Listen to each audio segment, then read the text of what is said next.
Hey everyone, it's Erica with Woman Money Power. I wanted to talk to you today about the documentary on Gabby Petito that was recently released on Netflix called American Murder, Gabby Petito. I became aware of that this week, and last night I stayed up really late till 2 a.m. watching all 3 episodes. And so I just wanted to discuss it. It's been a few years since the tragedy of what happened with Gabby gripped the United States and was a big point of interest for all of us. We all followed it, I think. I know I followed it really, really closely at the time, just trying to see what had happened and what was going on with it, where she was. So many factors there. First of all, it was very well done. They interviewed her friends and family and just really dove into all of the facts of the case in a very logical sequence. So of course that was well done, but on an emotional level, it just brought back everything and really makes you think again. And I think with Gabby's case, Gabby was very relatable to a lot of us. She was 22 years old. She was on a road trip with her boyfriend. Like, that could have been me. Seriously, I was a road tripper, still am, a lot of times these days with my kids.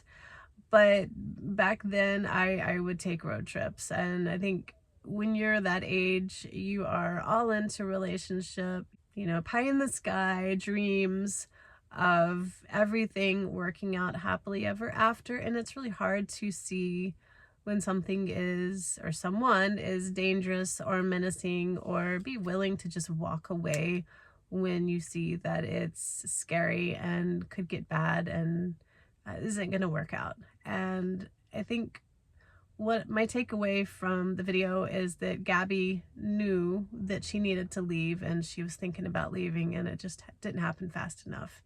And with her, she had a boyfriend slash fiance who was very controlling, did what he could to alienate her from her friends and family, got her to move away from Long Island, New York, to his family's home in Florida. And then as she bought a van and they went on the road together, just the two of them, he was able to keep her away from everyone. There's absolutely nothing wrong with taking time around the country in a van, creating a blog. She had really great goals. But with her boyfriend, it also ended up alienating her and putting her in danger. And that could have been me at that age, with some of the relationships I was in. I've got 2 daughters, so it's just a real wake-up call. And I think a lot of women in the US feel the same way. Gabby was very relatable. She had great dreams and she was just really hopeful. She was in love. She wanted things to work out. And sometimes when we want things to work out, we just don't know how to walk away. And that's what happened with her. There was in Moab, Utah, with Gabby, someone witnessed Brian hitting Gabby out in public and called the cops. And the police department found their van, pulled them over, interviewed them both, ended up just separating them for the night. Asked her a couple of questions. She portrayed herself as the aggressor, which, sometimes I think in domestic violence relationships, it's really hard to admit when somebody else is doing something bad to you.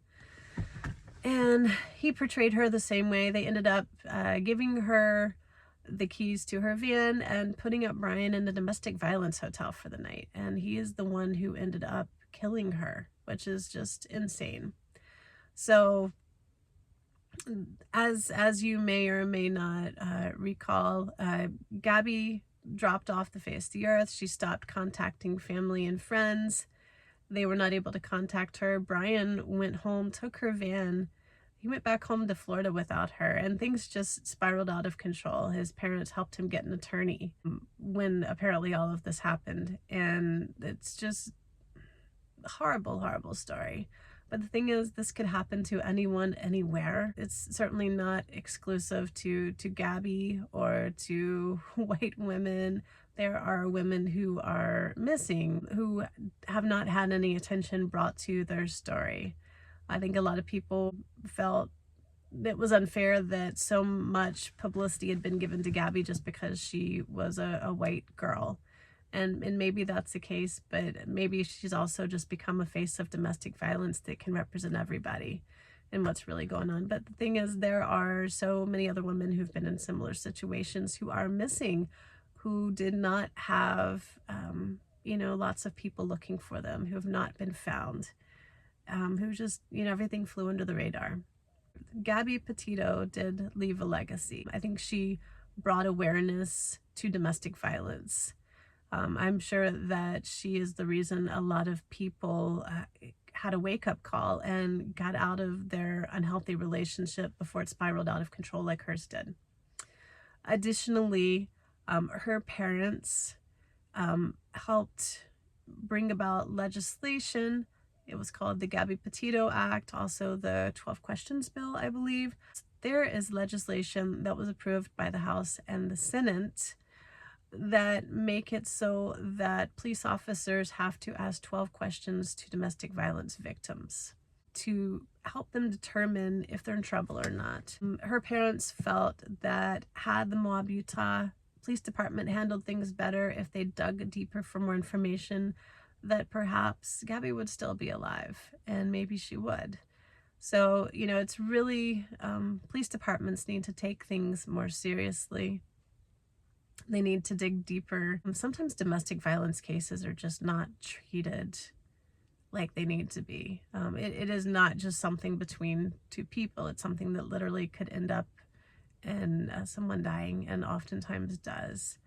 Domestic violence is not something that simply needs to be kept between a couple or behind closed doors, as perhaps it has been in the past. There needs to be more attention brought to it, and probably more legislation put in place to help protect victims of domestic violence.